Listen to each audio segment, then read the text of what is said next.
ବାଲିକୁଦା ଏରସମା ନିର୍ବାଚନ ମଣ୍ଡଳୀରେ ମନ୍ତ୍ରୀଙ୍କୁ ସ୍ୱାଗତ ସମ୍ବର୍ଦ୍ଧନା। ଶିଳ୍ପ ଓ ଦକ୍ଷତା ବିକାଶ ମନ୍ତ୍ରୀ ସମ୍ପଦ ସ୍ୱାଇଁ ବାଲିକୁଦା ଦିନିକିଆ ଗସ୍ତରେ ଥିବା ସମୟରେ ପ୍ରଥମେ ବାଲିକୁଦା ଠାରେ ଥିବା ବିଜେପି ପାର୍ଟି ଅଫିସରେ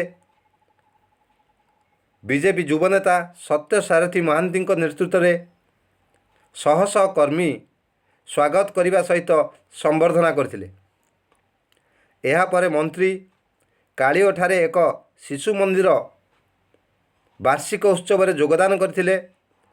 ସେଠାରେ ଛାତ୍ରଛାତ୍ରୀମାନଙ୍କୁ ସାର୍ଟିଫିକେଟ୍ ପ୍ରଦାନ କରିଥିଲେ। ଏହାପରେ ମନ୍ତ୍ରୀ ସିଧା ମରିଚପୁର ଏକ ଆଞ୍ଚଳିକ କ୍ରିକେଟ ଟିମ୍ ଶୁଭ ଉଦ୍ଘାଟନ କରିଥିଲେ, ଯେଉଁଥିରେ କି ମନ୍ତ୍ରୀଙ୍କୁ ସ୍ୱାଗତ କରିବାକୁ ଦଶବାଟିଆ, ନହଣା, ତିହୁଡ଼ି ଆଦି ଅନେକ ସ୍ଥାନରେ ହଜାର ହଜାର ବିଜେପି କର୍ମୀ ସ୍ୱାଗତ କରିବା ସହିତ ସମ୍ବର୍ଦ୍ଧନା ଜ୍ଞାପନ କରିଥିଲେ। ମନ୍ତ୍ରୀଙ୍କ ଏହି କାର୍ଯ୍ୟକ୍ରମକୁ ସବୁ ମହଲରେ ପ୍ରଶଂସାର ସୁଅ ଛୁଟିଛି।